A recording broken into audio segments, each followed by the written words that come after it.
Bom, na realidade parece muito fácil a gente falar de si mesmo, mas por outro lado é alguma coisa que estimula a gente puxar pela memória e fazer com que tudo aquilo que a gente viveu possa ser registrado.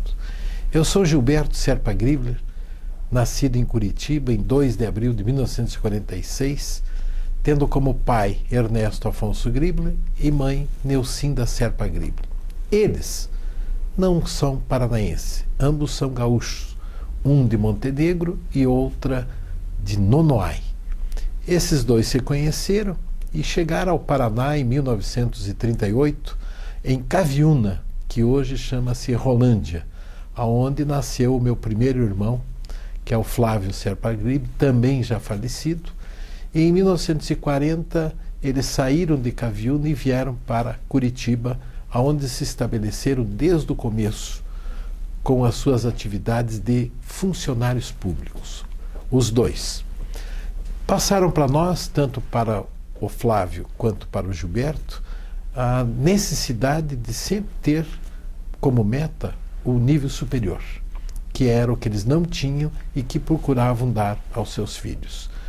O meu pai, de origem alemã, tem como meu avô o avô Bernardo e a avó Guilhermina, ambos morando em Montenegro, na época em que eram vivos, e da minha mãe, o meu avô Jerônimo e a minha avó Malvina, ambos morando também no interior de Santa Catarina, enquanto vivos.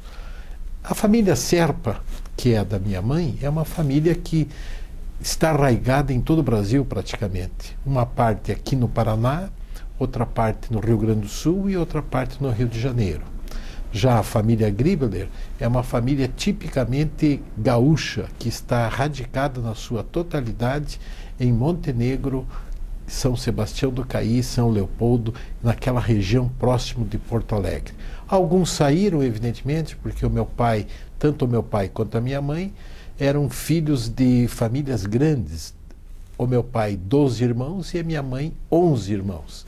Significa dizer que ao longo da minha vida eu sempre tive tios por volta que na realidade paparicavam muito seus sobrinhos. Como nós saímos do convívio da família, tanto do Rio Grande do Sul quanto da minha mãe, ficamos meio que isolados no Paraná e assim começou a minha vida aqui em Curitiba, que eu já sou curitiboca, sou leite quente, sou exatamente aquele cara que nasceu em Curitiba, vive Curitiba e conhece Curitiba há mais de 70 anos. Significa dizer que comecei a minha infância indo para o Colégio Bom Jesus, que a partir dos 5, 6 anos ele começa a ter memória daquilo que a gente fez durante a sua vida. E eu lembro que com 5 anos eu comecei, pela mão do meu irmão, ir da José Loureiro, onde eu morava, até o Bom Jesus, que aí só tinha ali a Santa Casa, o Exército, onde hoje são a parte da Urbis, do outro lado o Colégio São José, e não tinha mais nada naquela praça inteira ali, era um campo de futebol, onde se jogava futebol após as aulas, tanto da parte da manhã quanto na parte da tarde. Esta decorre aí o ano de 1951, e exatamente em 52, ainda continuando Bom Jesus, 53 Bom Jesus, depois de 6, 7 anos fazendo o primário lá no Bom Jesus, no segundo ano do ginásio daquela época eu fui para o Colégio Novo Ateneu, porque daí já começava a ver que o esporte estava integrado dentro daquilo que eu tinha na infância como premissa. Eu era gostava de jogar o basquete, gostava de jogar futebol, e na realidade isso me motivava a jogar nas escolas. Como o tempo passou, né, e a gente vai crescendo um pouco, tem algumas pessoas que conduzem a gente. E eu encontrei no Colégio Novo Ateneu o professor Almir Nelson de Almeida, o bom baiano, que me instigou a ser um jogador de basquete. E me levou para o Clube Curitibano, e eu andei indo para o Thalia, andei jogando no Circo Militar, comecei no Curitiba Futebol Clube, que na época tinha um time de basquete juvenil, e comecei aí uma carreira de esportista que muito me ajudou na minha vida a entender um pouco mais das relações humanas e daquilo que a gente tinha como corporação, aquilo como a gente tinha como equipe, que um sozinho não faz verão, mas 4, 5 juntos, nós éramos destemidos. E começamos a fazer, eu comecei a fazer basquete junto com esse pessoal, e lembro perfeitamente que em 1958 eu disputei o meu primeiro torneio como juvenil lá no Clube Curitibano, no dia em que o Brasil se sagrava campeão mundial, lá em Estocolmo, com 5-2 em cima da Suécia. Eu jogava a minha primeira competição e também naquela época ganhei a minha primeira competição. Então são coisas que marcaram profundamente a minha infância, a minha maneira de entender o esporte na concepção daquilo que eu tinha como horizonte de vida. E o tempo foi passando, começamos a ter uma equipe boa de jogadores juvenis que faziam frente, inclusive, aos adultos na época. Era uma equipe fantástica. Era o Rui da Silva Brito, o Dorival Razeira, o Marlos Moro, o Levi Rocha, eu, o Weber Santana. São todas pessoas que hoje estão extremamente bem situadas, alguns já falecidos, inclusive, mas que foram pessoas de destaque. O que permite dizer nesse pessoal da área de esporte, do basquete, aqueles que jogam basquete sempre são bem-sucedidos. E se eu faço um retrocesso, olho para trás, identifico que mais de 95% desses companheiros são pessoas que deram certo na vida. O esporte realmente conduz as pessoas nesse ritmo. E depois que eu já tinha me colocado como jogador de basquete, eu comecei a pular de colégio a colégio, porque os colégios me pagavam para que eu fosse jogar no Novo Ateneu, no Iguaçu, até no próprio estadual, que eu fui colocado para o estadual para disputar os jogos escolares, que naquela época era extremamente bem disputado, e eu fazia parte desse pessoal pouco diferenciado, que os colégios pagavam para que a gente pagavam não, eu não pagava, porque eu era extremamente duro, eu tinha que estudar no estadual, senão ficaria a ver navios. E, na realidade, isso me permitiu que eu estudasse nesses colégios, não pagando um tostão, mas jogando basquete pela instituição. Isso foi muito tempo, até chegarmos no momento em que você se define na vida para fazer a sua faculdade. Eu já estava pensando em fazer alguma coisa na minha vida, queria parar de fazer esporte para começar a trabalhar em alguma coisa coerente, mas mesmo assim, não que o esporte não seja coerente, mas mesmo assim o esporte continuava a me segurar, porque eu era contratado por Joinville e por Blumenau para ser técnico das equipes, e enquanto isso eu me preparava para estudar. Tentei inclusive fazer a escola militar no Rio de Janeiro, e fui ao Rio com a intenção de fazer o vestibular para entrar, mas o Almir Nelson de Almeida, que à época era técnico do Fluminense, disse assim: escute, fique por aqui 6 meses que você disputa o campeonato aqui e depois você volta para casa.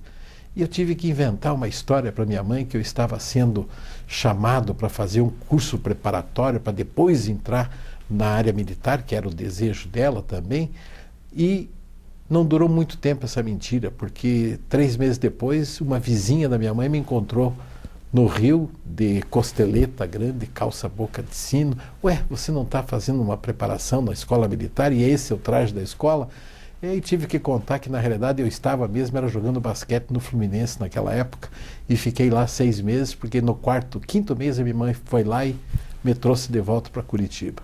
Essa história da infância é uma coisa que faz com que a gente lembre com os bons companheiros que tivemos nessa idade. Eu pertencia à turma da Saldanha, uma turma que há muito tempo se formou e que lá nós tivemos grandes amigos, que até hoje são meus amigos, o Antônio Loyola, o Amauri Ataíde, o Mapo, o Carlos, enfim, são vários amigos, o Fatucci, o Aziz Amidem, todas essas pessoas que conviviam em torno da pracinha Santos Dumont, já que eu morava na Praça Tiradentes, e nós ficávamos ali após as aulas, sempre brincando, fazendo aquilo que era do adolescente à época. Do lado a sinagoga, e nós sempre ficávamos na pracinha Santos Dumont até altas horas da noite, 8, 9 horas. Lembro que em 1964, na época da ditadura, estávamos nós sentados na praça, tinha tido uma manifestação na Rua 15, logo depois nós sentados parou uma rádio patrulha, uma RP da época, que nos enquadrou. O que vocês estão fazendo? Aquilo foi uma correria, os meninos, porque nunca se tinha sentido uma pressão tão grande. E fomos embora e nunca mais, pelos 6, 7 meses, ficamos à noite fazendo qualquer tipo de aglomeração, que era mais ou menos uma das coisas que não era permitido, entre aspas, à época. Todo esse pessoal da Saldanha fez com que a gente também tivesse uma grande unidade, uma grande amizade, e alguns foram comigo para o basquete, outros foram comigo para as escolas onde eu cursei, e finalmente, com essas premissas iniciais, eu tive que me definir para fazer um nível superior, que era o que a minha mãe buscava. Ora, eu fiz a opção para fazer um concurso público na Copel, da Companhia Paraense de Energia. E lá fui com a intenção de ser um copeliano. Não entendia muito o que era isso quando estava fora, mas passei a entender logo que entrei. Então, fruto de um concurso público, eu entrei na Copel como auxiliar técnico. Eu não tinha a mínima noção do que significava ser auxiliar técnico, mas me inscrevi porque era um salário um pouco melhor que auxiliar administrativo e passei muito bem colocado e fui trabalhar na área técnica da Copel. Contrapunha com a minha indicação pessoal que eu queria fazer a área nas ciências humanas e não na área de tecnologia. O meu irmão era engenheiro e sempre dizia, cursava engenharia e sempre dizia, vai fazer engenharia e tal, e eu não gostava muito das ciências exatas. E entrei na Copel, sendo auxiliar técnico, e sabendo a única coisa de Copel é que energia dá choque. Era a única coisa que eu sabia, não sabia absolutamente mais nada. E tive ali a oportunidade de conviver no início da Copel, porque isso é nos anos 65, final dos anos 65, significa dizer que eu peguei a Copel bem no começo da sua existência, onde a Copel não era a Copel que é hoje. Era uma Copel extremamente diferente e eu sou um dos números mais antigos da Copel, 2306, que até hoje a Copel deve estar hoje no número 35 mil, 40 mil provavelmente. E eu me lembro que quando comecei a aprender as coisas, fui fazer um curso de auxiliar de engenheiro para me qualificar melhor. Foi aí que eu encontrei um grande parceiro, hoje parceiro, mas na época uma pessoa que era o chefe, uma pessoa diferenciada, que era o Arthur Andreoli, que foi presidente da Copel, que tinha se formado com meu irmão em 1963 na Universidade Federal do Paraná, no curso de engenharia, e estudava na minha casa e me identificou e disse, você não é irmão do Flávio? Eu digo, sou irmão. Eu não sabia que você era da Copel, vai lá conversar comigo. Fiz uma grande amizade com o doutor Arturo e a partir dali comecei a entender a Copel como os copelianos que têm um verdadeiro amor e uma verdadeira paixão por essa companhia que realmente fez muito pelo estado do Paraná e continua fazendo até hoje. Da Copel, quando entrei como auxiliar técnico, passaram-se 2 anos e eu, dentro desse segmento, entrei no curso da Faculdade de Economia na Universidade Federal do Paraná e estava no 3º ano de Economia quando encontrei no corredor, não o Arturo, mas o outro diretor que chama-se Péricles Miró Torinho, que já faleceu e que gostava de mim, porque eu era um cara esforçado, enfim, eu fazia as coisas bem feitas, e ele chegou para mim, eu lembro tão bem, você vai ser engenheiro? Eu digo, não, eu estou fazendo o curso de Economia. Então você está no lugar errado, porque aqui no departamento de engenharia é lugar de engenheiro. Se você não for engenheiro, procure outro, porque você é o cara de talento, vá procurar outra área para fazer. E eu recebi aquilo como um grande conselho, que eu estava ganhando relativamente bem para um menino que estava fazendo a minha faculdade, que não pagava absolutamente nada. E eu disse, acho que ele tem razão. E comecei a entender a Copel da maneira que era naquela época. Ou seja, a Copel sofria de engenherite. Era só engenheiro que mandava. Eu digo, não é possível. Uma empresa precisa de gestão. Uma empresa precisa de outros profissionais, advogados, enfim. E comecei a ver que esse nicho dentro da companhia tinha espaço. E foi para aí que, depois desse conselho, eu comecei a virar a minha atividade dentro da companhia. Fui lá falar com o Arthur e disse: Arthur, eu quero sair da engenharia e quero passar para uma área administrativa, que é o que eu me identifico. Tem certeza? Tenho certeza. Fui, terminei o meu curso de economia, era já um economista dentro da empresa, mas daí eu conheci uma pessoa que é meu guru até hoje. Chama-se Ivo Simas Moreira. O Ivo chegou para mim e ele era engenheiro e tinha feito uma especialização em administração na França e adorava administração.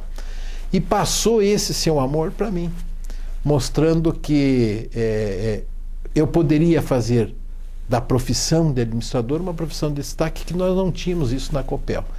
E foi exatamente que a partir deste momento, dessas palavras que eu conversei com o Ivo, e no dia a dia, que eu fui me inclinando, deixar de ser economista e partir para ser um administrador.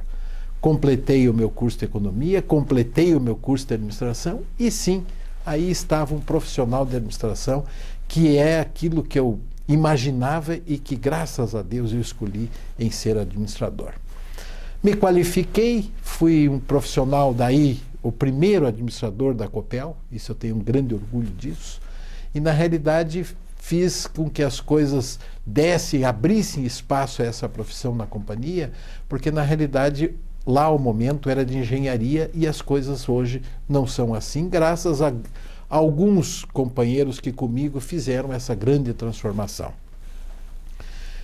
Para dar uma pausa na parte de formação, diga-se a bem da verdade que ao final do meu curso de economia eu casei com a Janete Maria Guérios Gribler, filha de Luísa Araújo Guérios e Faride Guérios, que foi ex-prefeito de Nona Vitória, uma pessoa sensacional, um cara do bem, uma pessoa que me deu grandes ensinamentos do que é ser uma pessoa política com bom senso, e era o que exatamente ele era.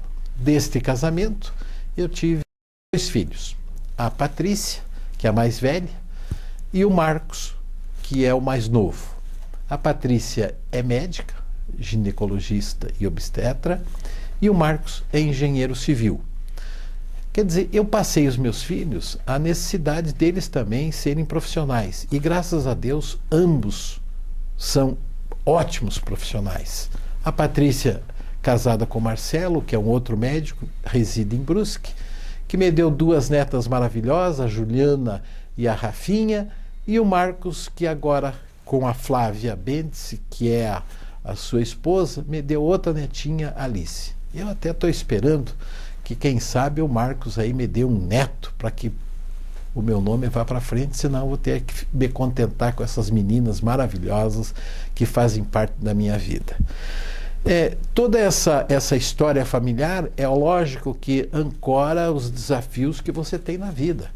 Você só faz as coisas baseado nas premissas que tem que montar a família, tem que dar conforto e assim vai. E isso que te anima a trabalhar. E foi exatamente isso que propiciou a minha gana, a minha determinação, o meu denudo para que queria ser um cara diferente.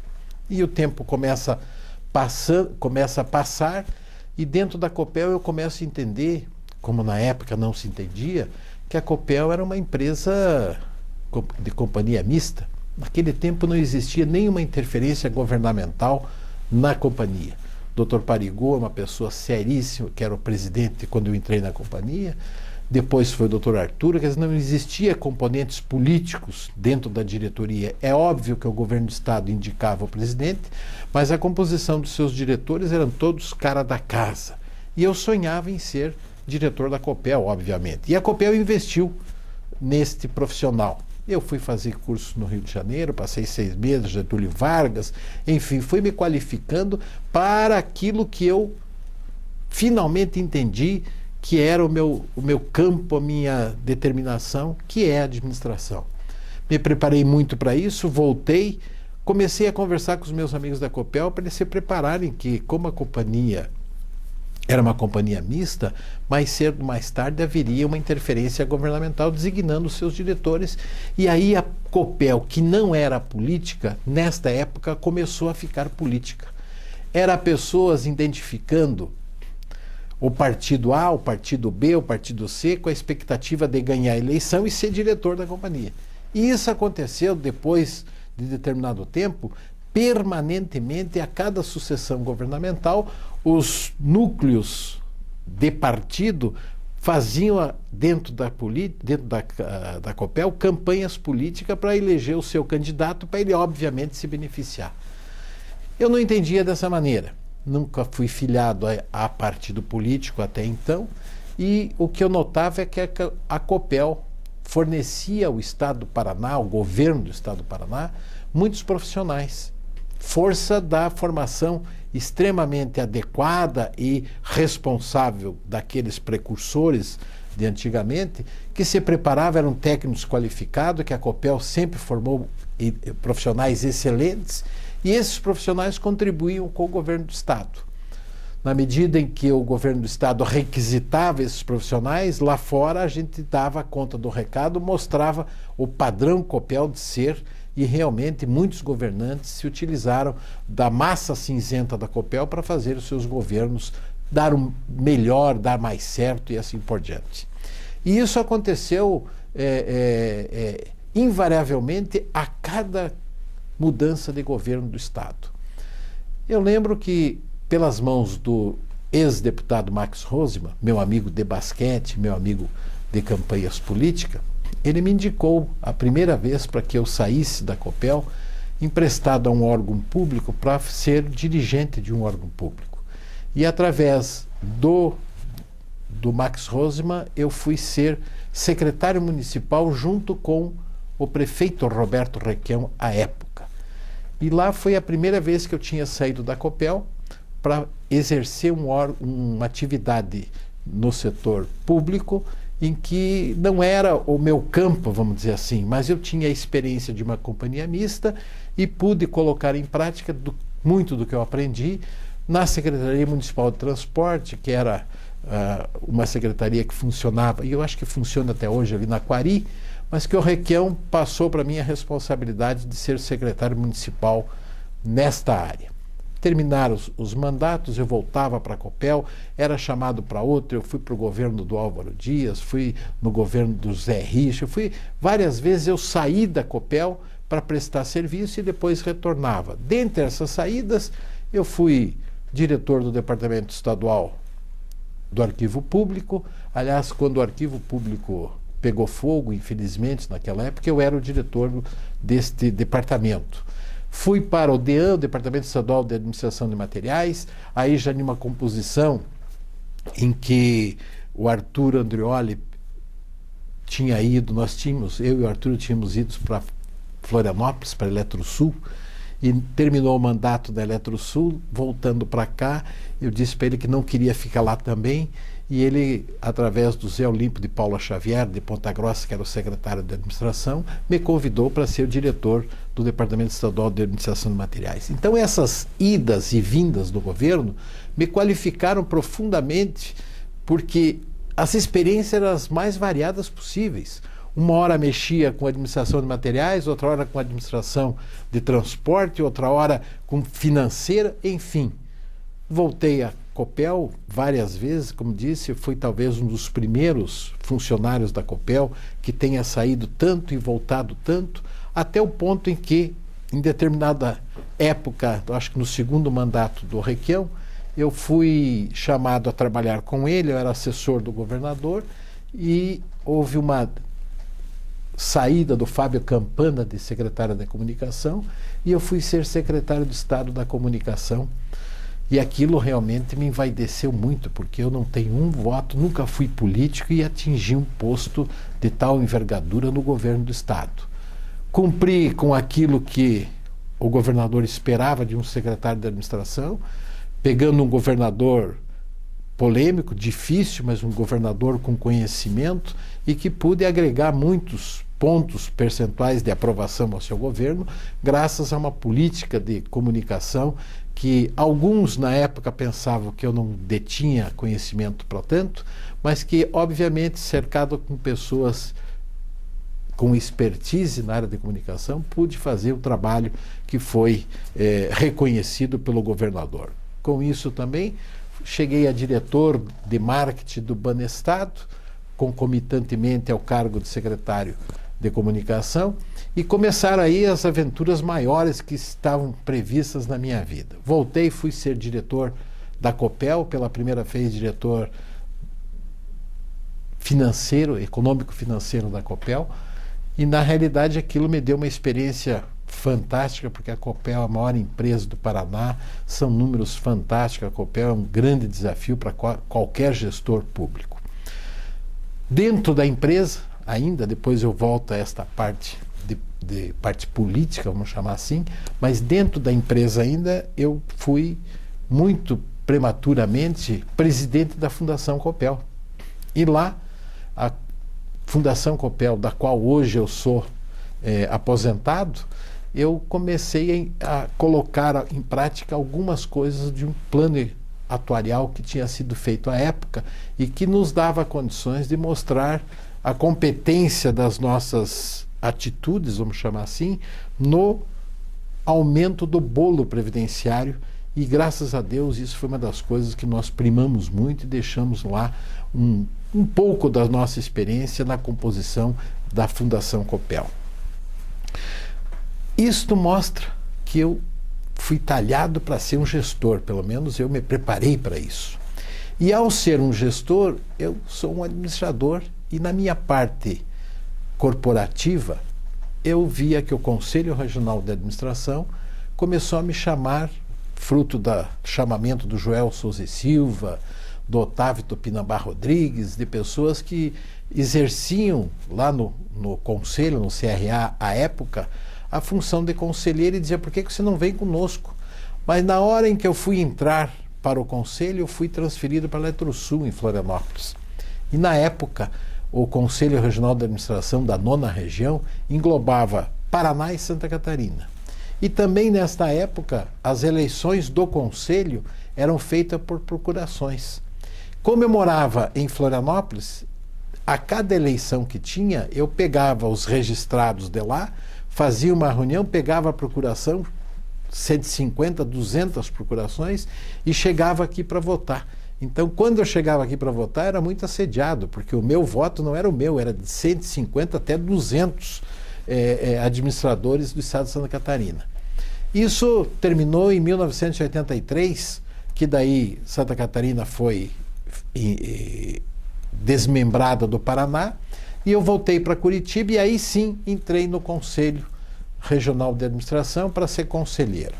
Bom, a cronologia dos fatos no Conselho de Administração, eu sei bem certinho, porque nós estamos terminando de editar um livro agora dos 50 anos da profissão, que completamos no ano passado, mas que dá a ideia que destes 50 anos da profissão, o Paraná tem o Conselho Regional de Administração desde 1962, que era uma junta militar, 72, perdão.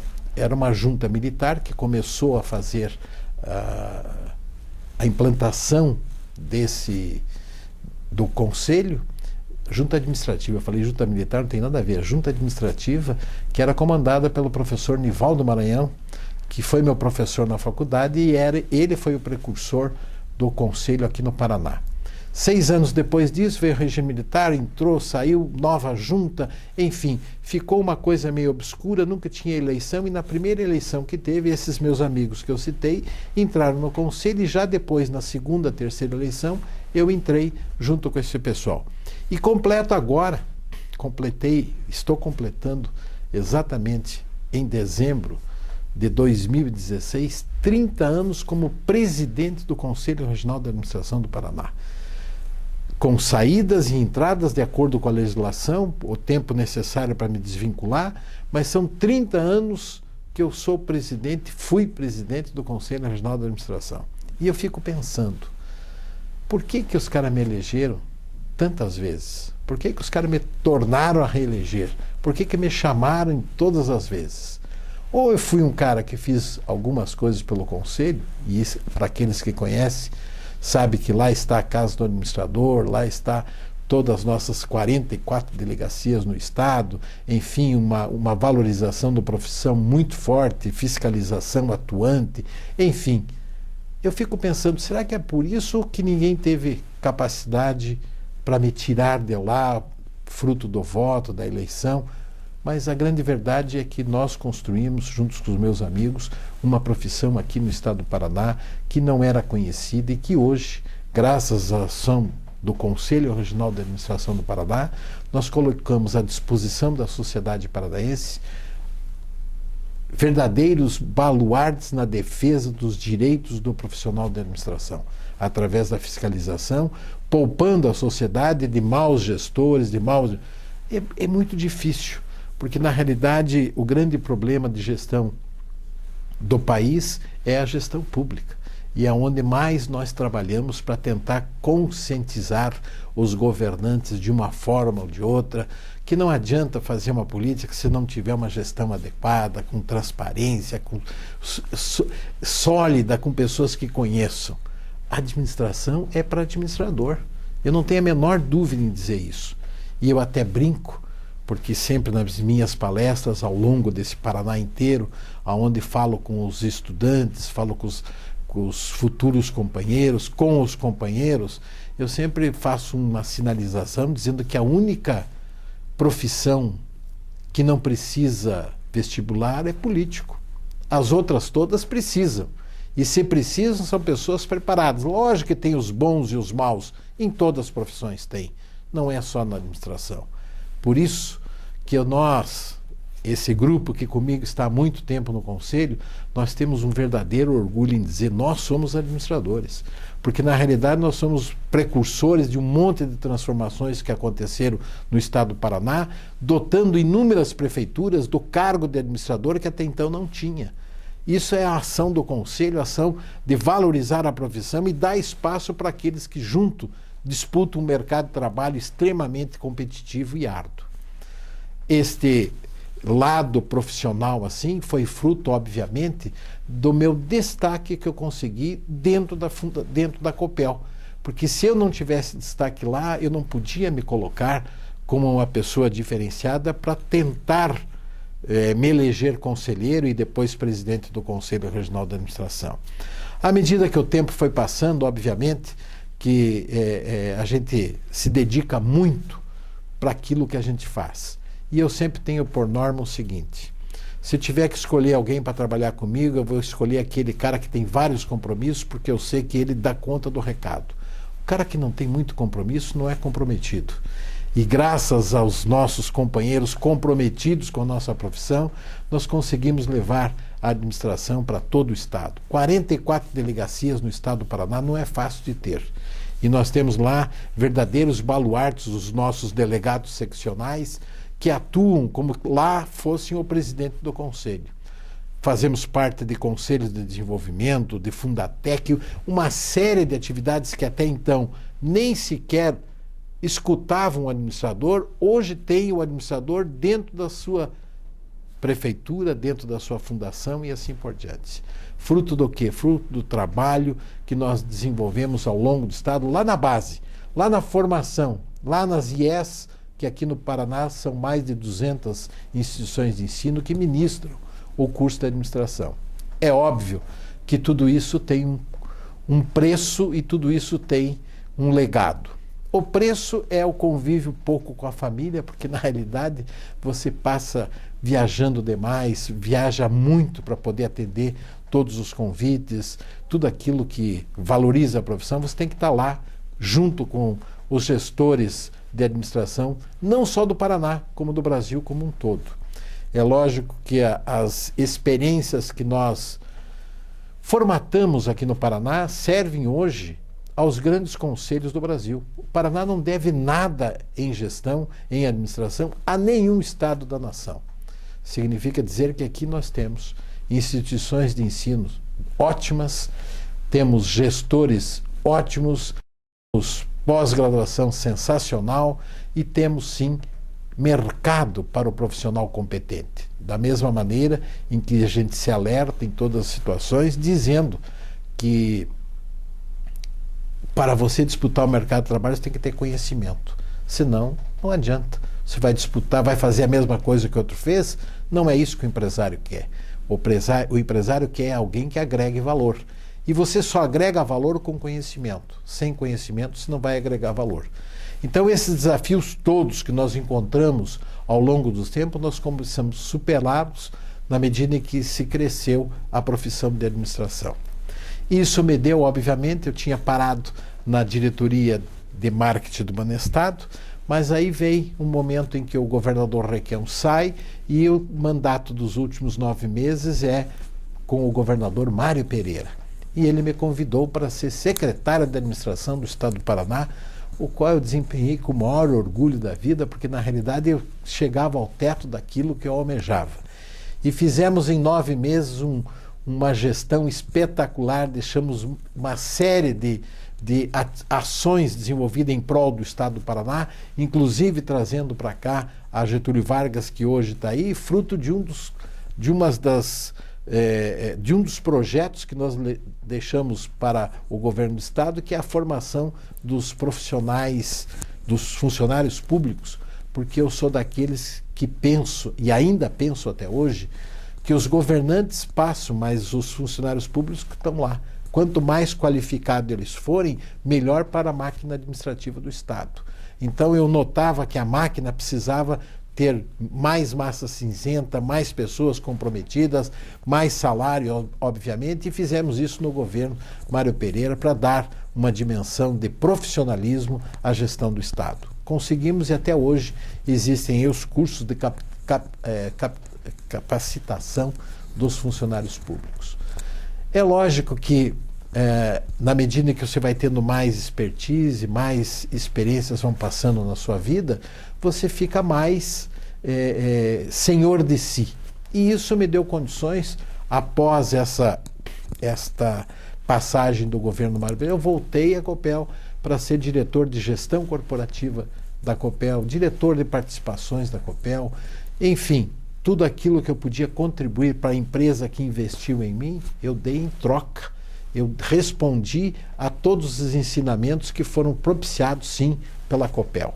Acho que devolvi todo o treinamento que eles pagaram, eu devolvi em dobro até pelo trabalho que executei na companhia.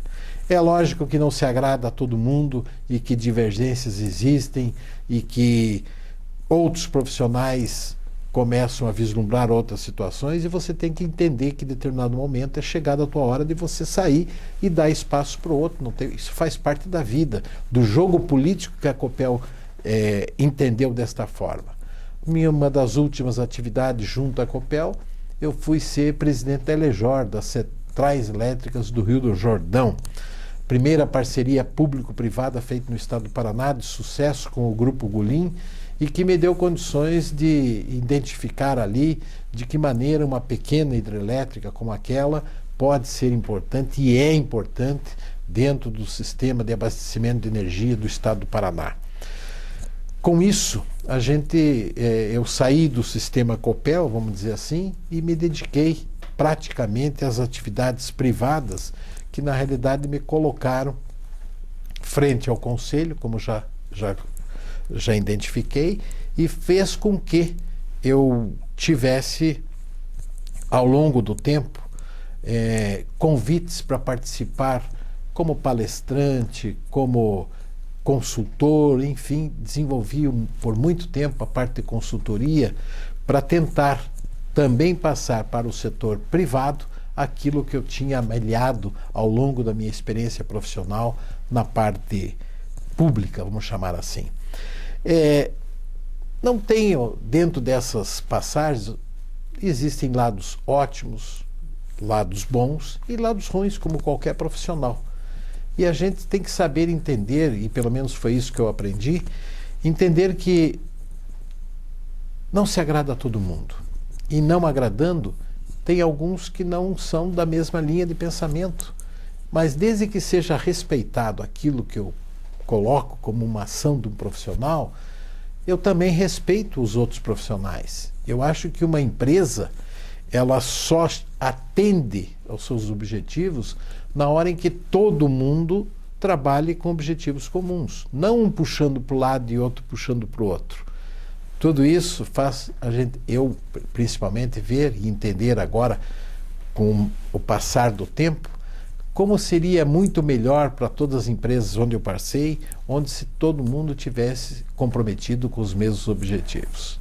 Talvez isso aconteça muito na empresa pública, não sei quando, mas que um dia isso vai acontecer, não tenho a menor dúvida disso. Porque uma iniciativa pública, uma Copel, ela tem que ser lucrativa sim, ela tem que ter condições de reinvestimento, e tudo isso é fruto da massa cinzenta que está lá. Não é fruto somente da cultura da empresa, é a expertise que é alocada ao longo do tempo, mas com ideias diferenciadas, com gestores que venham com ideias novas, que façam com que ela realmente atinja os anseios da população para a qual ela está voltada. Copel não tem competidora, ela é livre no mercado, diferente das outras. Então, o serviço, por que a gente se orgulha tanto dessa companhia? Porque não foram um nem dois os prêmios de melhor empresa distribuidora, melhor empresa geradora, melhor empresa de transmissão. Tudo isso é fruto daquele denodo de todos aqueles profissionais que lá estão, que inclusive invertem até no sistema de planejamento, mostrando que as atividades deles podem compor, sim, um universo de planejamento de governos diferentes, com ideias diferentes, porque o pessoal que está lá continua até hoje extremamente qualificado. Esta é a minha vida no que diz respeito à formação profissional, a minha dedicação full time ao serviço público enquanto era servidor público. E eu aprendi que ser servidor público é servir ao público e não se servir do público. Uma simples transformaçãozinha que dá a dimensão daqueles que são e os que não são. Então isso faz com que eu tenha plena consciência de dizer: eu cumpri a minha parte. Fiz aquilo que eu poderia fazer de melhor, fiz aquilo que eu tinha dentro de mim de melhor em benefício da sociedade. Lógico que poderia ter feito muito mais. Poderia, obviamente, teria tempo e condições para fazer, mas, em determinado momento, o meu grupo político, entre aspas, não ganhou, ficou à margem da situação, e outros fizeram, e fizeram bem. Não tem por que não elogiar outras atuações. Não tenho, hoje, nenhuma ligação com mais ninguém. Eu acho que a política comigo é comigo mesmo. Sou identificado com os propósitos de um cidadão aposentado que faz política, porque nós não deixamos de fazer política, e isso é o cidadão politizado, e não faço a partidária, que é aquela em que você tem uma identificação com ideologias de um ou de outro partido. Acho válido que todos tenham, no início, uma formação, uma tendência para um lado, para o outro, mas hoje eu já passei, eu acho que desta fase de dedicar A, B ou C. Eu acho que o bem comum é aqueles que querem fazer o bem, independente se o partido A, o partido B, o partido C. Hoje eu estou sendo convidado para dar consultoria para alguns prefeitos que foram eleitos, na realidade muito mais para mostrar o caminho das pedras e não para trabalhar diretamente. Isso me deixa muito contente, porque a experiência da vida me faz com que eu tenha condições de dar essas informações e formar, vamos dizer assim, verdadeiros profissionais comprometidos, como eu fui comprometido com a sociedade paranaense. Meus amigos, é mais ou menos isso que significa a minha vida ao longo do tempo. Não poderia deixar de ser falar da minha parte de esporte, vamos chamar assim. Eu comentei inicialmente que era um jogador de basquete, joguei por vários clubes, andei por esse Brasil afora, fui campeão várias vezes, tanto na área da escola como na área dos campeonatos municipais, estaduais, competi fora do Brasil, joguei no Rio. É lógico que você tem um viés político esportivo nessa história. E também, em determinado momento, fui trabalhar no Curitiba Futebol Clube, fui ser diretor do Curitiba, e agora voltei a ser dirigente cartola do Curitiba, o que me deixa muito satisfeito, porque a gente pode dar um pouco da minha experiência para um time que precisa tanto de profissionais, porque ali sim é uma temeridade as coisas que acontecem no mundo futebolístico. Esses esportes eu passei para o meu filho. Uma das coisas que me chama e lembro até hoje é ter colocado nele a paixão também pelo esporte. E coxa branca como eu sou, se o meu filho não fosse coxa branca, ia ficar muito indignado. Mas realmente ele também vibra tanto quanto eu com o coxa. E uma das coisas que eu tenho grande recordação é que eu tive a oportunidade, e aqueles que estão escutando agora sabem exatamente o que eu vou dizer. Tem muitos colegas meus que têm nos seus filhos companheiros de futebol. Eu tive o meu filho como companheiro de basquete. Cheguei a jogar junto com ele, o que é uma coisa muito gratificante e uma das coisas que eu mais lembro. Então, na realidade, a formação dos nossos filhos vai muito em função daquilo que o pai representa na família.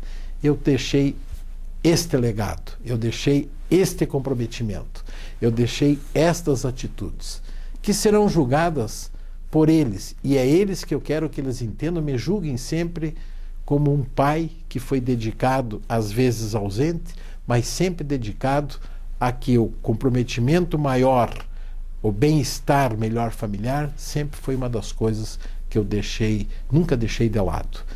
Com isso, eu quero dizer que eu sou uma pessoa extremamente feliz, uma pessoa realizada, uma pessoa que pode ter orgulho de dizer: eu sou um administrador e fiz isso por livre escolha, sem depender de absolutamente nada, mas com a convicção que, ao fazer, queria ser sim o melhor. Eu também fui professor universitário, do qual me orgulhei muito, e dei aula em algumas instituições de ensino aqui de Curitiba.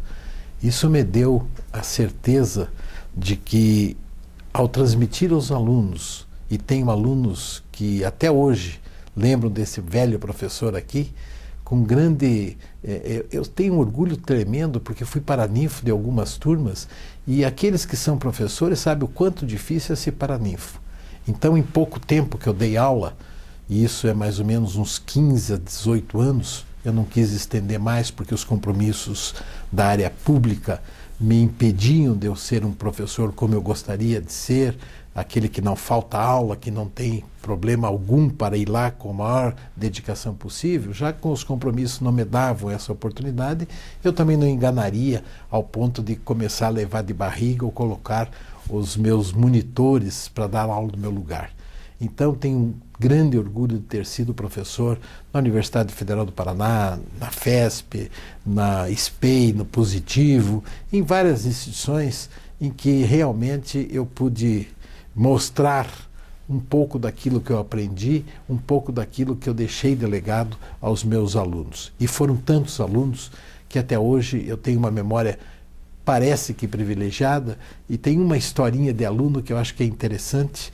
Depois de 15, 20 anos que eu não tinha visto um determinado aluno, a prima dele chegou para mim: eu gostaria de ver se o senhor tem condições de arranjar um emprego para uma pessoa que foi seu aluno lá atrás, há muito tempo. É o Aladim. Daí eu digo: sei quem é Aladim Ramírez Godoy. Quando eu disse o nome completo, eles: poxa, que memória! E é isso que eu tenho dos meus alunos, a lembrança de pessoas maravilhosas que souberam comigo compartilhar um bom tempo, bons anos na academia, que me deram condições de entender os anseios dos alunos e as preocupações do professor. Eu tinha que registrar isso também. Muito obrigado.